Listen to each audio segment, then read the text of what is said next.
my story started 40 years ago, more than 40 years ago. And I didn't say anything.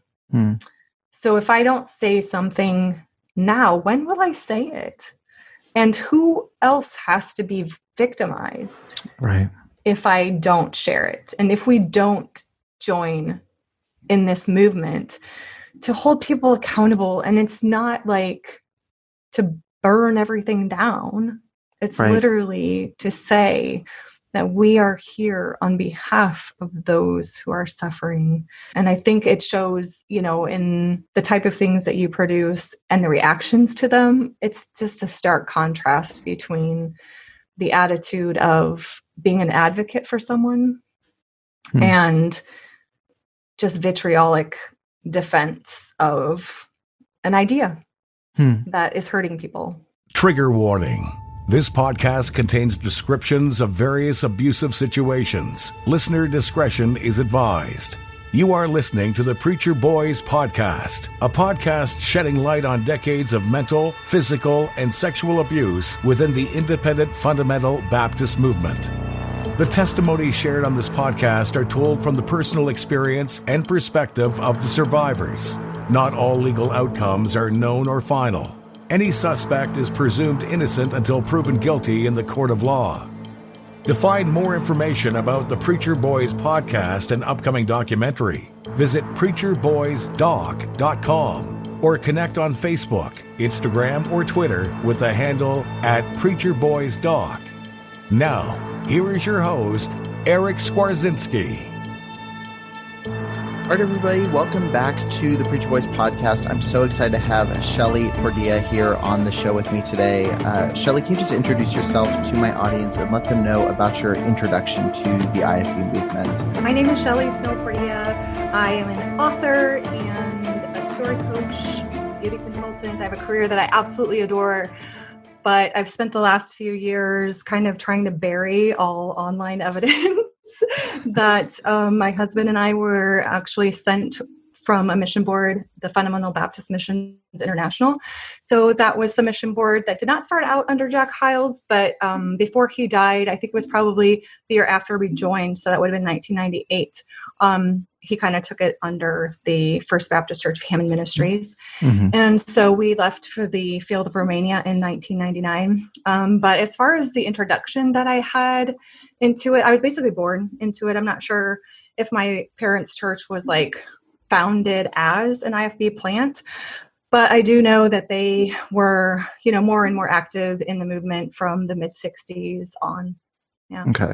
Wow. So you were a second generation to this world. Your parents spent a good chunk of their life in it. So what was your initial experience like with it? Was it a pretty positive one, at least? I mean, I know in retrospect, we can look back and see things that maybe we didn't recognize as negative. But at the time, did you feel like, hey, this is the best place I could possibly be right now? This feels like home? Or was it something from early on you kind of graded against that world? Yeah, well, I think that I had a little bit of both, to be honest. I didn't know any different. So it was normal to me. And at the same time, I did see the movement kind of morph into what it is, what we know what it is today. So just for example, when I was 2 or 3, I remember having like pictures. Well, I see the pictures now of me when I was like 2 or 3 years old wearing a little pair of jeans. But by the time I was 4, that was kind of like unacceptable to even have your little girls wear those kind of clothes. Or, by the time I was 13 and able to go to youth conference, we were wearing like gauchos. I mean, that was a thing in the 80s. That's what people wore anyway. But like, it was acceptable. But by the time I turned 14, it was like, we have to have patterned culottes and things. So the movement was, part of my everyday life because I didn't know better. We went to church, Sunday morning, Sunday night, Wednesday night. My dad volunteered all the time. We went to soul winning. We were involved in all of the things, how it is, all the pressures to volunteer and be there every time the door is open. And so that was a way of life for me. But at the same time, watching it morph, it became this kind of permission to live a double life, in my opinion, because we quickly began to see things taken away from us that were at one time normal, that were vilified later. And so there's just a disconnect as a child. By the time I was 4 years old, my parents had moved us from St. Louis, Missouri, which is where I'm from and where I live now. But they had moved us from here to Hammond, Indiana, so that my dad could study under Jack Hyles. And, that's when you started to see kind of this real indoctrination and this real movement to vilify the outsiders and really become one of the insiders. So there's kind of, a benefit to that, because you're on the inside and you feel good about being like involved in this cause.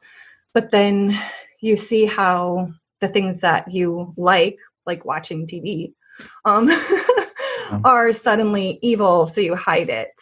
Yeah. So I feel like that's part of why I felt compelled to really reach out to you and come on here and tell the story, is because I find it so fascinating that, well, first of all, let me thank you because I love the work that you're doing, and I know it comes at a cost. When I started speaking out about my story and started sharing, it just is hard at times, because you have people who just want to defend what they believe and their actions. And I totally understand that. And I love that you've created this place where people from both sides can tell their story, and no matter where they are in the journey, they're able to come and, just tell what their perception is of what happened.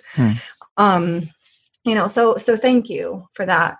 But it's interesting how, when we left St. Louis, Missouri, we were involved in a small church, like 200 or 300 people. So I guess it would be a big IFB church at this point. But, we were involved in that. And then we went to this organization that was in its heyday. So this would have been 1979, 1980. And, I just remember the thousands and thousands of people in the streets for the parades, or, there at pastor school and youth conferences. And it was just kind of a buzz of excitement around it, because we were saving the world. Right. And, so there's so many good things that are wrapped up in it. But by the time I was 5 years old, I was actually sexually molested. And my brother and I both had that experience. It was not by a leader in the church. It was a young man in the youth ministry there. And so that, by the time that happened, we already knew how to keep secrets. Like there's an atmosphere of, you can't gossip, you can't, say this or that. You can't, do this thing that is, good, but now bad. And so you hide so much from your parents. Like, I'll just give you an example. I remember when we were kids, we were able to watch TV still. And my parents were pretty lenient. I know places differ, right, with pastors who think that, Disney should be boycotted, and others who think it's fine, that whole thing. So we were still allowed to watch television. And I remember the popular shows were like Wonder Woman and the Dukes of Hazzard. Tells you my age. I have kids in their 20s. But, so we were able to watch that for a while, and then we weren't. And we would hear sermons because they would suddenly be, just talking about the Daisy Dukes and the, outfits that Wonder Woman wears from the pulpit. Right. And you just feel like, oh, well, that, that's dirty, but it's super fun to play. So we would play who would be the villain and which girl got to be Wonder Woman for the day, and pick our superheroes. And then we would hide that we did that. So it's not unnatural then to understand that you're in a culture that creates this really separated, dualistic life.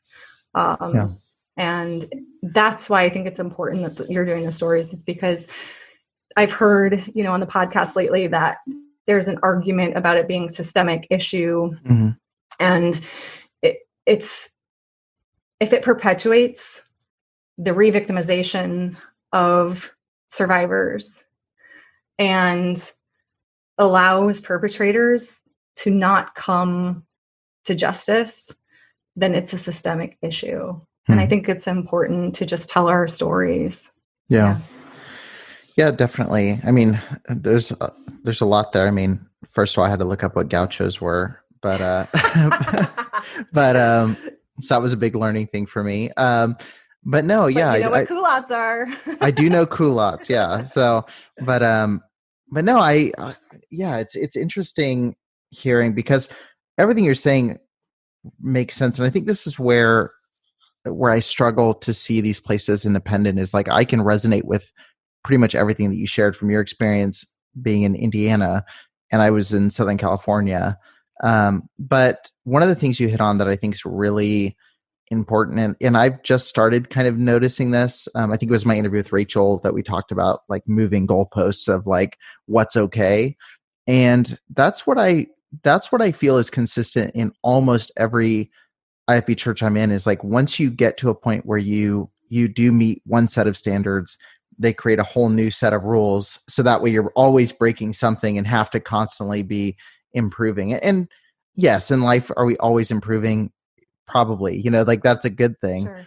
But like you said, like watching TV, like a movie that was okay last week gets preached about at a revival service and it's not okay the next week, or music that was okay one week. Or the other side, which it was confusing for me growing up, was like there were things that were so ardently preached against that as the pastors, kids were allowed to do it, it became okay for us, so there's a lot of that just moving around of like what is okay, what's not.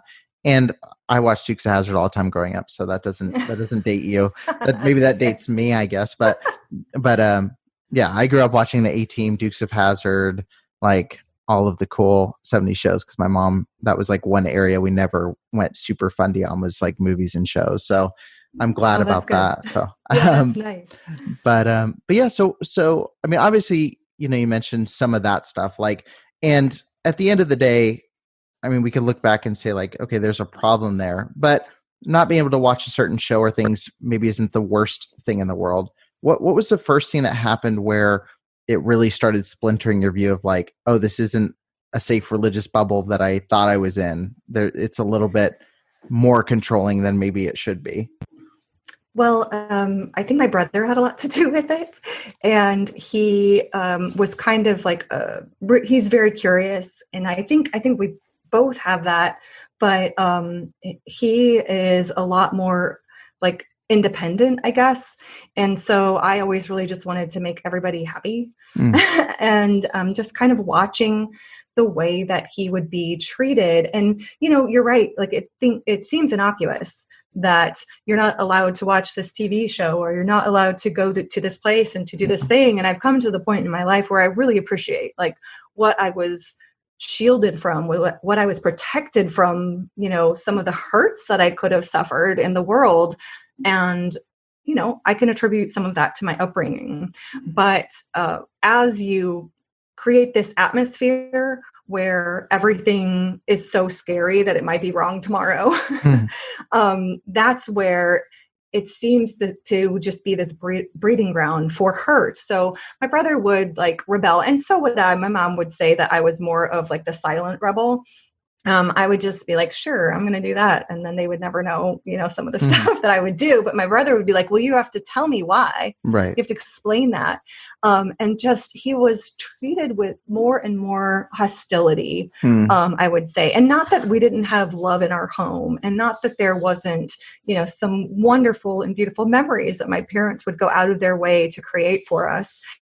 But there was always this message that you're a screw up and you better get in line or else. And eventually I guess I'll just, skip forward with my story. My brother, my dad and my brother got into it at one point. I think I was probably 8 or 9. So my brother would have been 9 or 10.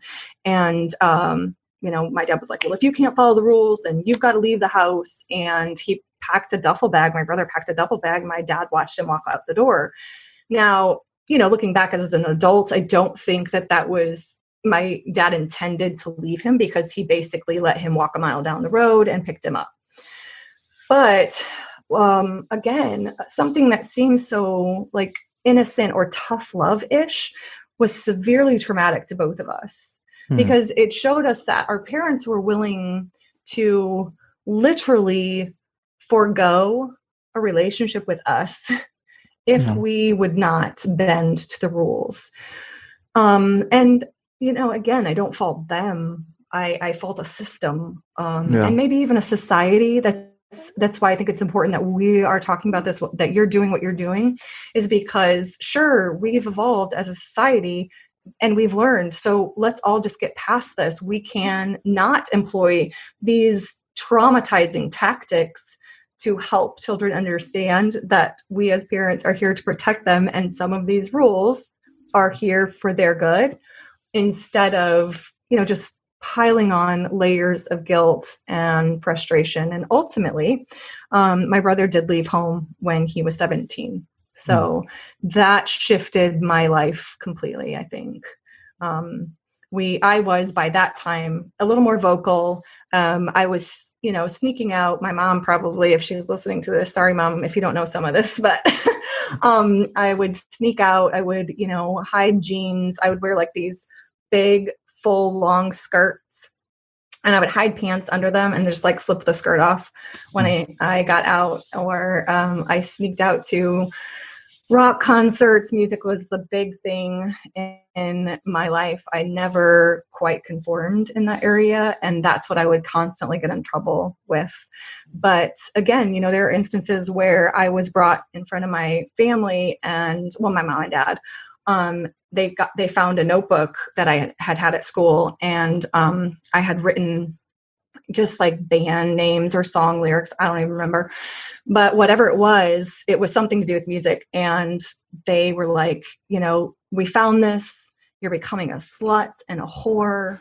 And this is, what evil may befall you if you don't turn from your wicked ways.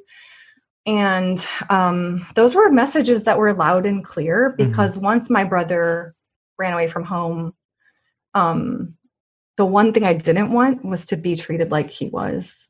Yeah. And so I fell in line pretty quickly after that. And I tried to stop sneaking out to go to things. Not that I didn't ever again, but it did shift the course of my life for sure. Yeah.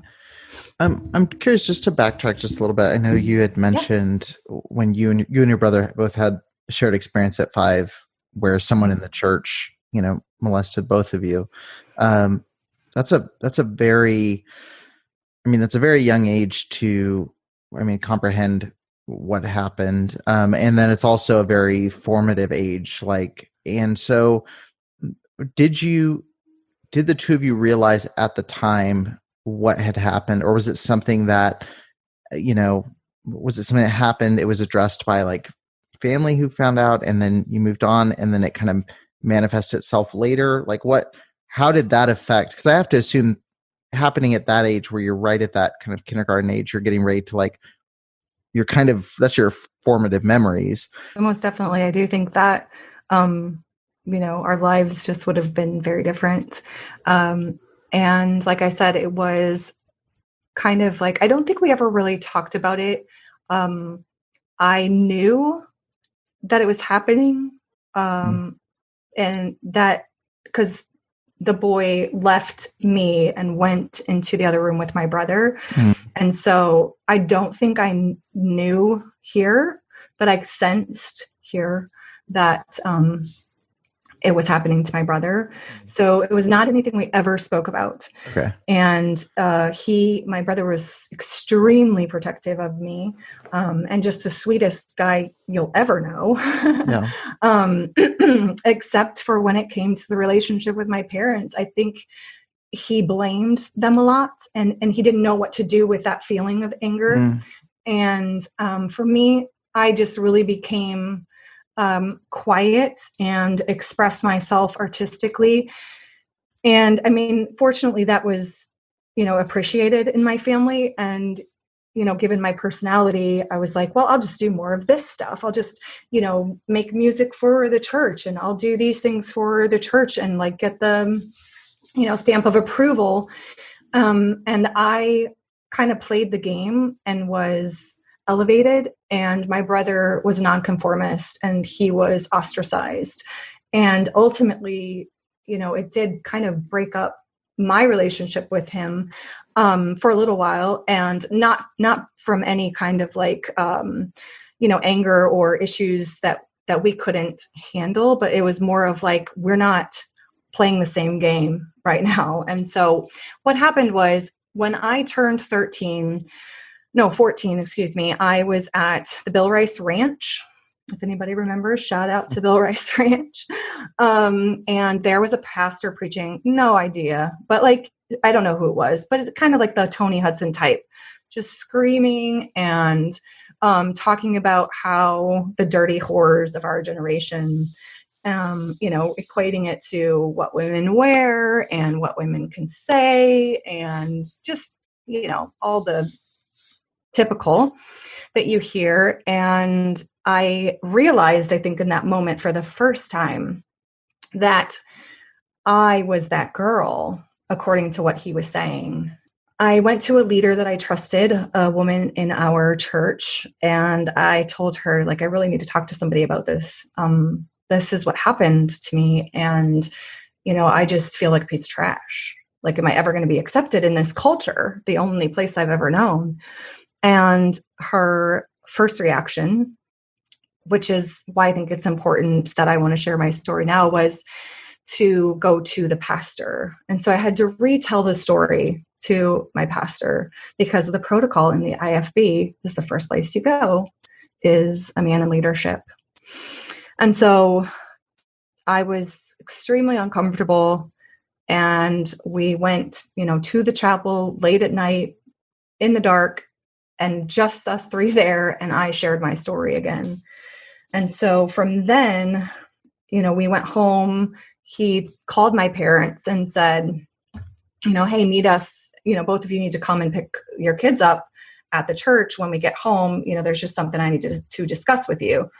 And so, I was brought into an office, I was sat down, and I was asked to share my story with my parents for the first time. Again, just a traumatic experience after confiding in somebody I trusted. And, I'm not sitting here with any kind of, hate or regret toward her. But it's what we do. It was the practices of the IFB that, they don't think about how we are treating a victim. They just follow protocol. And so, thankfully, my parents kind of scooped me up and told me that everything was going to be fine. They, my mom asked me if I wanted to press charges. We were completely unsure about the, statute of limitations and all the things. And it was the first time I'd spoken about it since I was 5. So I wasn't quite ready to really say more about it. And so my brother came to me, I think, because of course, rumor, I didn't talk to him about it. Rumor, just goes around in the IFB church. So now everyone knows that this is what happened to poor little Shelly. And so he came to me and asked me not to share his story.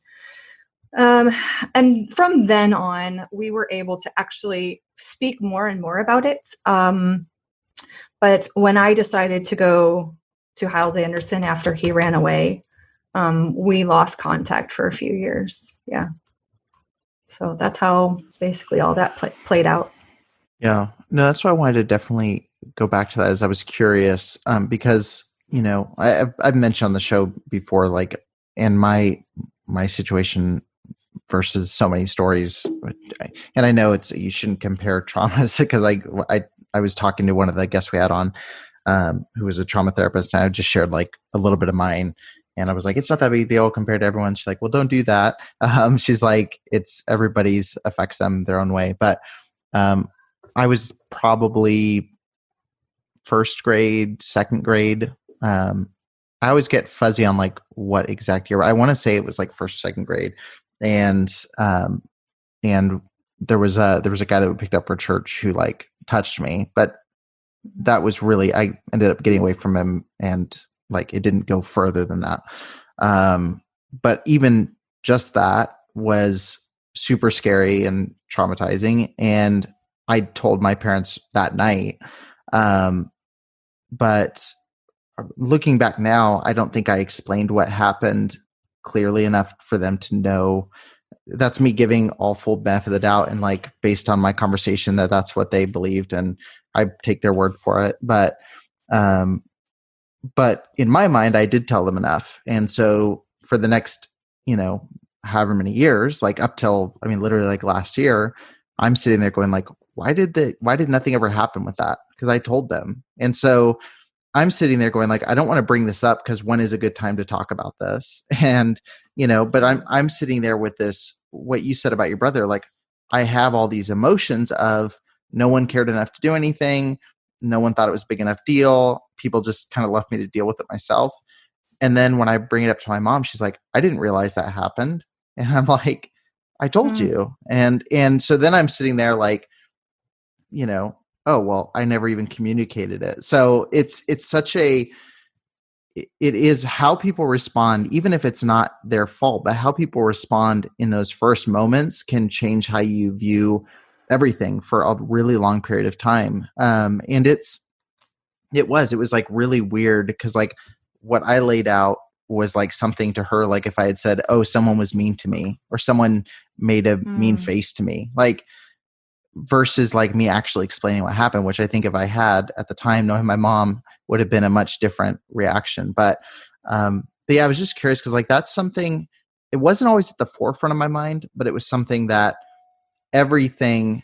And when it came to like finding out about abuse in the movement and, knowing like, hey, nobody cares. There's a predator leading our music right now, like stuff like that would always reopen that and make me it would just build to that idea of like, nobody cares. Nobody's doing anything. This is just how things operate, which turned out to be unfortunately pretty right of the movement as a whole.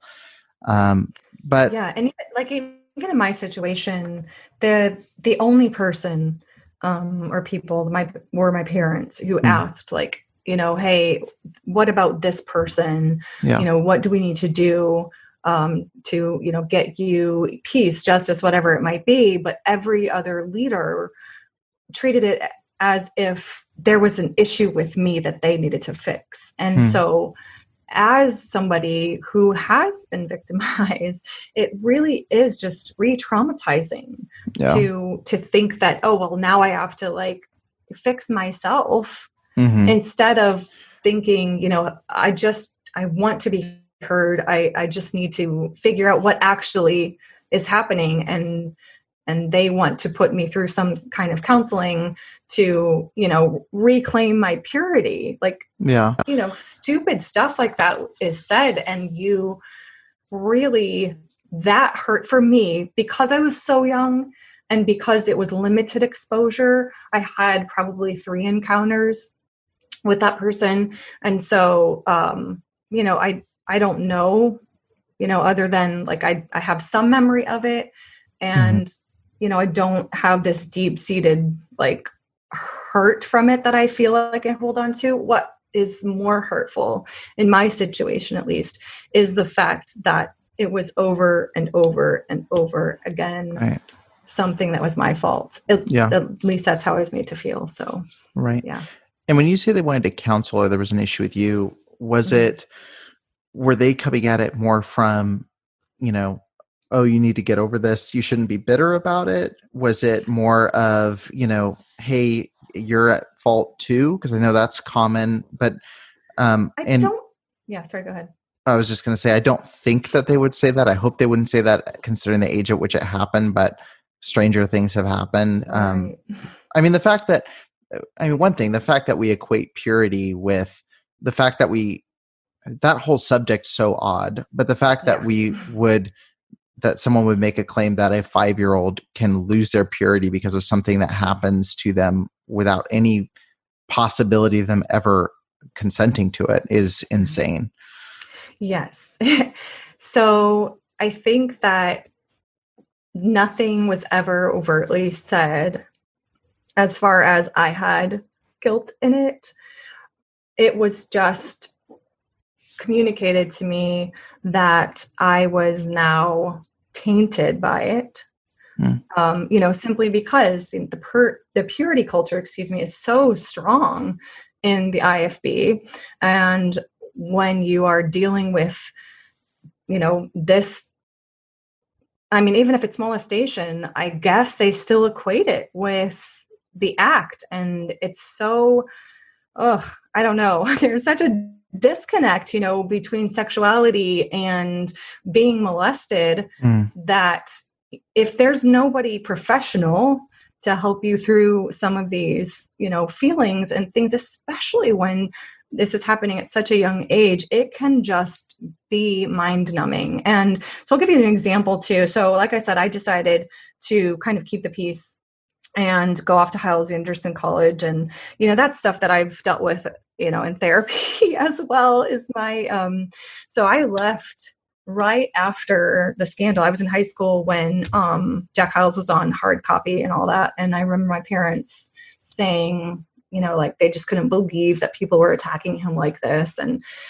after, learning the history now and understanding the real evidence that was coming out around that time, it's, I've had to reconcile the fact that my parents sent me up there and there I went.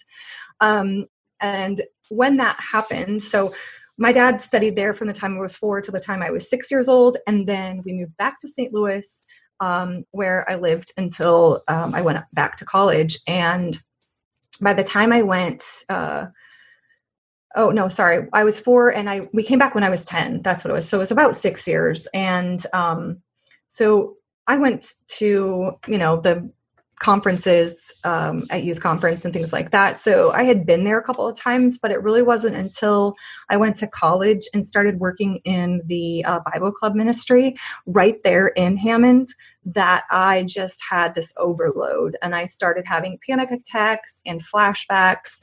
And a couple of the girls who I had kind of reconnected with because our parents had gone to college at the same time and we had come back together, they noticed that there was something off. I had been in the infirmary a few times with strep throat. I had, just gotten myself into such a shape that, one of the girls was like, tell me what's going on. And I confided in her. What's interesting is, though, I found that this was not uncommon during that time. So this would have been right around the same time, too, that David Hyles, that whole scandal went down with him, and he was kind of sent away. And he was the youth pastor. And apparently there was a group of boys, and this is alleged. I cannot prove this, but there was a group of boys within the youth ministry who kind of had this competition going on to see how many girls that they could, take their virginity, or who even knows, or molest. I have no idea. But there was a ring of boys, according to this, a couple of the girls that I went to college with, who are doing the same things. And so I've heard that as well. Okay. I've had a couple people that have brought that up. Enough. I don't have anything I don't think you ever could have something to point to as evidence, but I've heard enough stories from enough unconnected people that it seems fairly credible that something like that was happening. Yeah. So one after the other, they shared their stories too, and they were the same as mine. And so finally, because I continued to go into Hammond on Saturdays because that was our Bible club area, and I continued to have these just panic attacks and flashbacks and hyperventilating. I think I passed out once. I actually was partially paralyzed during my years there because of some of the issues that were going on. And I believe now, after years of treatment and things, that it was psychologically based. But anyway, so I ended up going to a leader, and she told me that I didn't trust men because of what happened to me. So I needed to go to Jack Scott and have counseling. And so I stood in his line. I'm not sure if anybody's told this story, of what the practices were, at least back then. You would stand in line. They had counseling hours. You would stand in line, and they would let people in 10 minutes at a time. Because of course, that's going to fix things. So I did. I stood in that line, and I told him why I was there, who told me to go there. And it was the most bizarre thing, one of the most bizarre things that ever happened to me while I was there. And I really respected Jack Scott. I had been infatuated with him and his preaching. He was traveling the country at that time. He was, his office was in this like little dungeon, basically, hallway. So he was obviously the leader's son-in-law, but he was also just a teacher. So it felt like, like he's trustworthy. And some of the things I see now that he did in that meeting were just grooming tactics. So, for example, he asked me, because I was shaking when I was in there, he's like, oh, what's going on? So he put his hands on me, which, this is the IFB world. This is like, a guy that's related to the top dog. You put your hands on somebody. And it wasn't, I think it was on my shoulders, or maybe it was on my knees, actually, because we were standing face to face, or sitting face to face. And he's like, hey, I see that you're shaking. Why don't you start by just telling me a little bit then about your dad? Because he knew that my dad had gone to college there. He got out a yearbook. I showed him my dad's picture. And then I told him why I was sent there. And so one of the practices that he had me do was, first he said, well, you're a beautiful girl. Okay, red flag number one for those of you listening. And it just kind of reinforced that whole idea of, oh, you're putting this on me again. And then he said, what you need to do is you need to learn that you can trust men again. So I'm going to say, you're beautiful, and you have to say, thank you. And so we repeated that exercise back and forth a few times. And then I can't remember exactly how the conversation went. It's been a good many years now. But I left that space thinking, that was 0% helpful, and I will never go back. But I didn't lose respect for him as a man. I did not recognize it as a grooming tactic. He actually really favored my husband. So I can tell you a little bit of that story quickly. So my husband is Romanian, and he grew up under communism, never had exposure to the IFB, but he did know English growing up. His dad was a border guard between Hungary and Romania. And so they had a decent lifestyle under communism, because of their status. And he was able to learn English from the books that his dad had and stuff. And so he translated for people who would come over as soon as communism fell in 1989. And so randomly, somebody from hyles-anderson or associated with hyles-anderson came over, and George, my husband, was their translator. And long story short, they offered to pay his way to hyles-anderson. He was actually the first foreign student right after they obtained their, is it I-29, I think, status, where it's something like that. But that means that you can accept foreign students. Yeah. Yeah. And so he, went there, and in the rule book, which I never would have known because, again, I've lived a life of like, we lie about stuff. So, I signed the rule book. Sure. I have no idea what all was in it. I did actually learn to read it, though, after a couple of years, because I realized they kept adding stuff. But anyway, so there was a rule in the rule book that said you're not allowed to read Fundamental Seduction. Is that the one that Boyle Glover did? Right. Yeah. Fundamental Seduction. Yeah. Yes. Okay. So it was like spelled out in there. You're not allowed to read that. So my husband, being the guy that he is, went to the library and checked out the book, which kudos to the person who, because as an author, I know how that works. Like, unless you're a really well-known author, you go to your library and you donate a book and you say, I want this in this library. Yeah. So kudos to you, whoever did that. But he checked out the book and read it. And he called his parents and he's like, I got to leave this place. And they said, of course they have no idea what's going on, never been exposed to IFB. And they were like, you made an agreement, stick it out for the year, etc. Well, of course, I met him in our first year there and didn't realize how quickly I fell in love with him until later. But, he was just interested in shipping out. And I the level of indoctrination and scare tactics that I experienced in my first year there just scared me so much that I was afraid to leave. Like lest I be eaten by the wiles of the devil or something, you know? So I ended up trying out for tour group and went on tour for the college in 1995. My husband came back and came back for like another semester or something, took a class or two, and then we got married. And like I said, Jack Scott just took a liking to him. My husband's an amazing guy, smart, sharp, all the things. And he ended up giving my husband a 1-year degree to basically claim him that he's a Hyles graduate. But so like the amount of, I don't know, like I said, just kind of indoctrination and the scare tactics they use is pretty crazy. But once you can benefit from the culture itself. Like, you know, I was bumped up into the category, you know, right. I think somebody has mentioned here on your podcast that it's a caste system. So it may have started out pretty low, but you know, once they can use you, like, oh, well, you can be on our tour group and you're elevated further and further. Jack Hyles actually brought my husband's parents over from Romania to honor them at a pastor school. Yeah.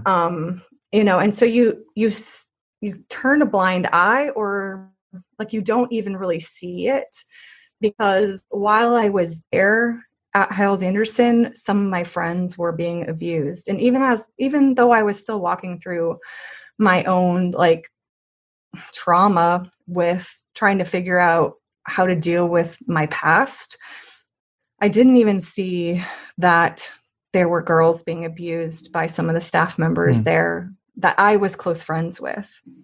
Right. So it's just a strange world. And again, I'll bring it back to the fact that we have a system, and the system is set up to hide what we deem, you know, bad or unspeakable. And I'm not only talking about the IFB, even in our culture, which again is why I think your work is so important. Until we normalize the fact that we can talk about these things without shame as a survivor, then we're just laying more ground for the perpetrators to, you know, keep going and continue to abuse. And it needs to stop. Oh. Yeah, it's, I mean, there's definitely a societal stigma against talking about this stuff. I think it's gone, I mean, thankfully, you know, with things like the Me Too movement and things, it's allowed that conversation to happen. So, and I think within the church, it's, you know, as in a lot of areas, the church is often a decade or so behind on a lot of that stuff. Yeah. And which feels like it should be the opposite. I feel like it should be leading the charge and that kind of thing. But yeah, I think it's definitely important. So I think you're absolutely right. When you're part of the in crowd in that world, it really is a have and have not kind of world. So like, you don't notice that there is something that's going on to the other people. Like, your experience is good. You accept that for what it is. And that's our default human position, is like, if our life's good, why mess with anything? It seems okay.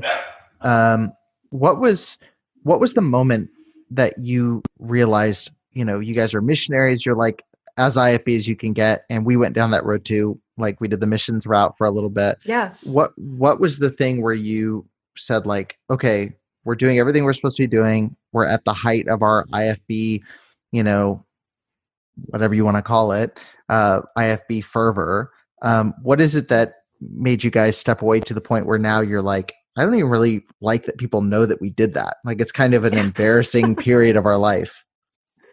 Yeah. Well, I'll never be embarrassed about actually being, you know, part of the Romanian culture and our time there. I love it. But yeah, to bury the IFB links has been important to me personally. Yeah.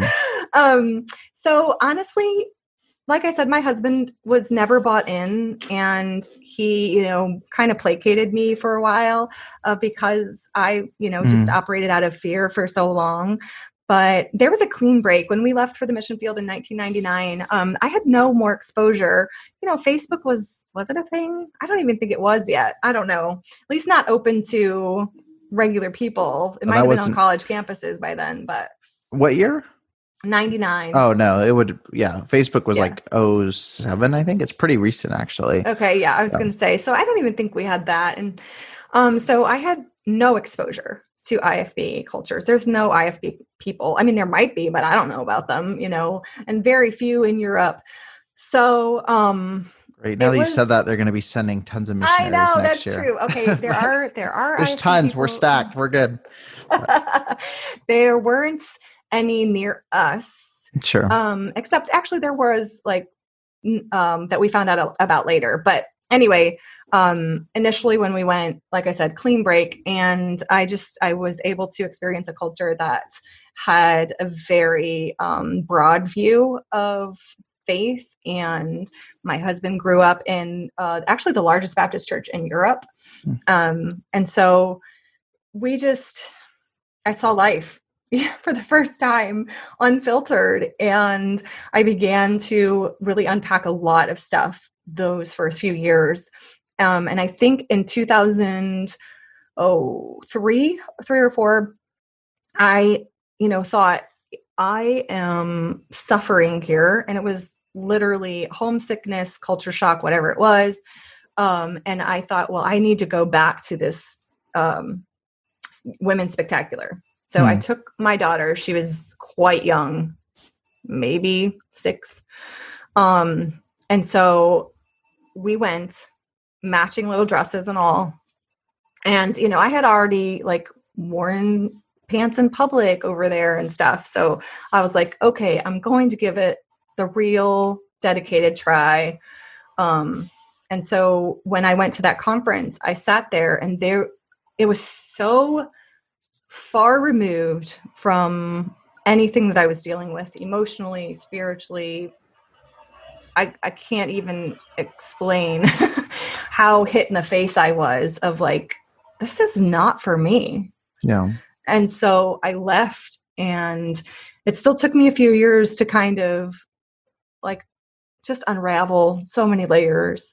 And we came back. We never took a furlough because, my husband being Romanian, we didn't we were fully immersed in the culture. Yeah. My kids are Romanian. And so they're, the only time we needed to come back was for money. And I was not comfortable asking for money.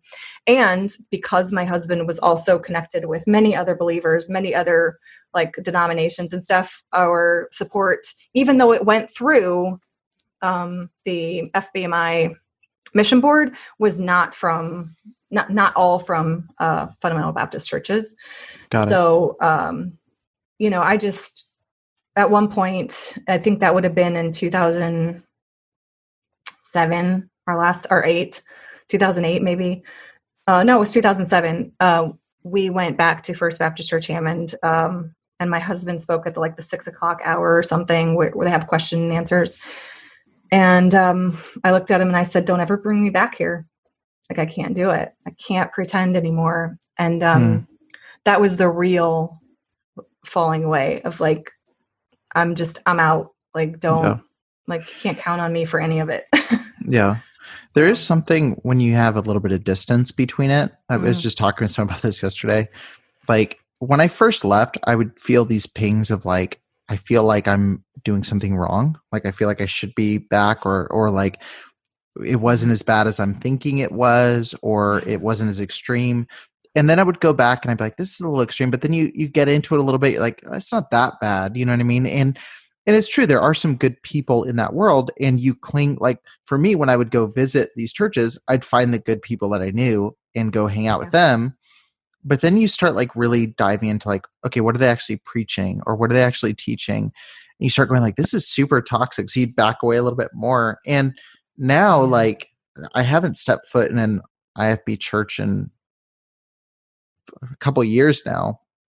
But when I go in and or when I see a clip, yesterday I was watching a clip, and I was like, man, when you're out for long enough, you watch like a 2-minute clip from one of these services, you're like, how did I ever sit there and feel like pumped up by this? Like, how did I ever feel like this was the way, the only way? And and the mission field is a total, like, that's a wrecking ball to like most of the things that you're taught to believe growing up.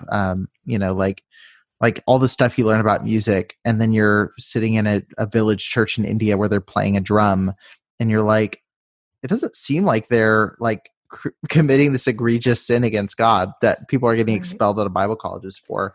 When you see the graciousness of the outside world compared to just the animosity in the preaching, at least, of the IFB, and even in my own self, I can remember talking to a girl who was not dressed, with, according to the rules or whatnot, and thinking, man, how much did I belittle her in my mind?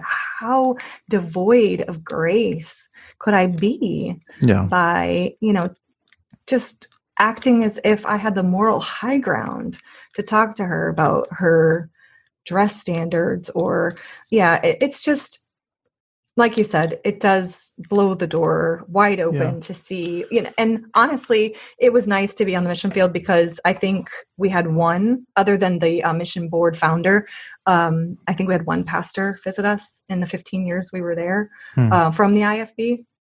So they did send questionnaires, and we lost support at times for not, answering correctly. Yeah.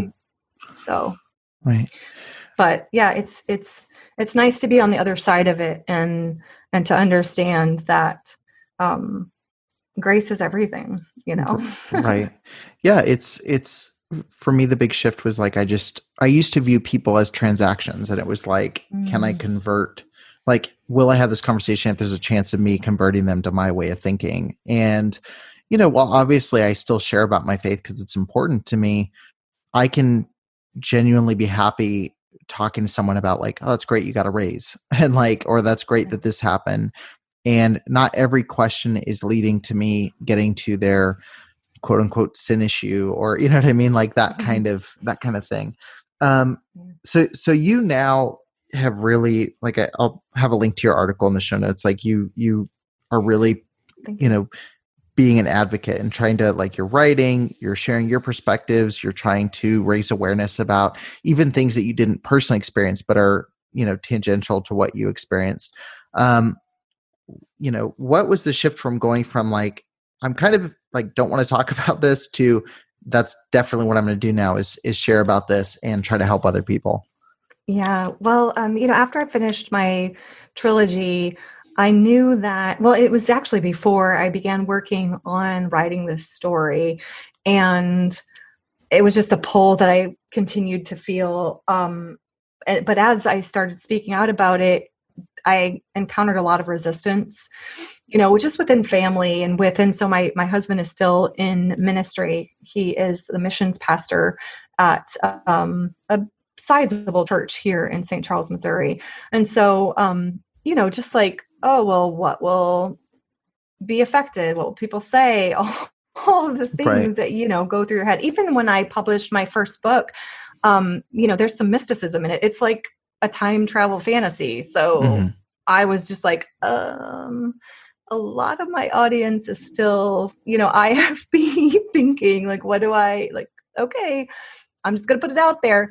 You just kind of always prepare yourself for that. But it was a couple of years ago, and I was like, I just have to start getting this story out. But honestly, Eric, it wasn't until I saw your podcast and I was thinking, and I think you mentioned your age on it, and my oldest child is 23.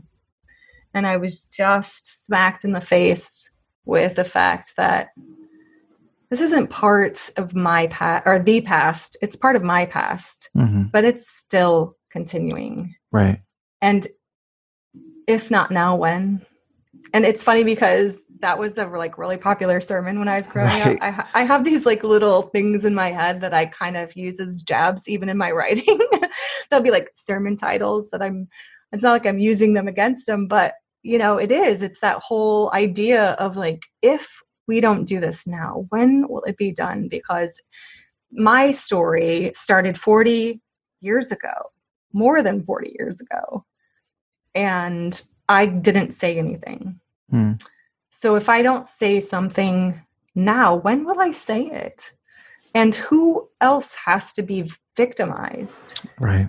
If I don't share it, and if we don't join in this movement to hold people accountable. And it's not like to burn everything down. It's literally to say that we are here on behalf of those who are suffering. And I think it shows, in the type of things that you produce and that you post and the reactions to them. It's just a stark contrast between the attitude of being an advocate for someone and just vitriolic defense of an idea that is hurting people. Right. Yeah. Right. No, that's awesome. And yeah, I definitely, there couldn't be enough voices talking about it. And that's one thing I hope is, even doing the show, like, I know that there's probably people thinking like, why do you think you're the one that's going to like say something? And like, literally one of the reasons I did is just because I didn't feel like there was someone sharing it the way that I wanted to share it. And I want everybody brings a unique voice perspective. And so I want authors and podcasters and YouTubers, like, it's not a competition thing. Like, I just want to see, you mentioned your article, like Amanda Householder with the troubled teen industry. Yeah. Like she's tackling that in a way that I could never because of my lack of knowledge about it. And that was a huge thing for me too. Sorry to interrupt you. No, you're fine. But because she's from my home state. Yeah, Missouri. And there are, I researched it at one point, but there are at least 13 homes, not IFB, but religiously affiliated, which means that they are non-regulated in Missouri. Missouri. And so like that kind of stuff, like that's mind-blowing to me that it's today. Again, it was just that factor of these kids, like, like I said, I see you guys as kids almost because my kids are 23, 20, and 19. Like I, am fortunate enough to have taken them from this culture and put them in another one. So for the most part, they have no connection. Yeah. They're fascinated by my stories now that I'm coming out with them. But so like just thinking that, we can protect the children, let's do it, and let's do it together. So absolutely. No, that's awesome. And I look forward to seeing, I know you've just started really vocalizing this stuff. So I'm curious to see how that develops. And I know, I'm sure that it's influenced some of your writing in your books. It has to. Your life experiences do impact, but I'm definitely curious to see, as an author, where that takes you, because I feel like it's going to definitely keep growing as a blog and things like that. And I feel like the more that you do it, I know from experience doing this, like the more you do it, the more avenues you start realizing there are to share it. But yeah, thanks so much for coming on and for sharing. And I know it doesn't get easier. Like whenever you start, it's really hard. And I know there's probably a lot of people that are not happy you're doing what you're doing. But I know there's also, there's thousands of people that are listening to the show that are going to back what you're doing and support you. And I'm excited. I'm excited to see where this goes and see another voice coming out. So Thank you. There has been so much support already. And I am writing a memoir. So I don't know. I did self-publish my trilogy, and then I had a children's book come out this year. Yeah. So I would love to seek publication for this next book, so I can. And I have friends in the industry, so hopefully that will come about. Just so it'll free me up to not have to like continue to make money and I can have an advance and like just write for 6 months. That would be amazing. So that's what's next for me. And I will be talking about it more on the blog and doing more interviews like this. So thank you again for your work. And I'm so grateful. And I do want to give a shout out to my brother as well. He has been an advocate for men of sexual abuse for years. He has an organization with his friend, Kim Lee. They're both actors. You've probably seen my brother in something because he's been a guest actor on a few shows. But they have an organization called Be Your Own Superhero. So shout out to them. He's been speaking out for years about that. And I know as a guy, that's way different. Right. So yeah, I just plan on continuing this advocacy work, both with him and with as many people as I can. No, that's awesome. Yeah, I'll definitely link out to his organization as well. And I'm glad he's raising awareness there, because there's tons and tons of people I know that are super hesitant to reach. Talk about societal stigma, like men coming forward is a huge, huge issue right now. But yeah, thanks for doing that. As you get, some progress on the book, like we should definitely do this again and talk through it. And I'll definitely be sharing any articles that come out and things like that, and keeping a close eye on what you're doing. So, but thank you so much for jumping on. Okay. Thank you, Eric. I appreciate it. Thank you for listening to the Preacher Boys podcast. If you appreciated the content on the show, please leave a review on iTunes, and don't forget to connect with us on Facebook, Instagram, or Twitter with the handle @PreacherBoysDoc. Additional information can always be found on PreacherBoysDoc.com.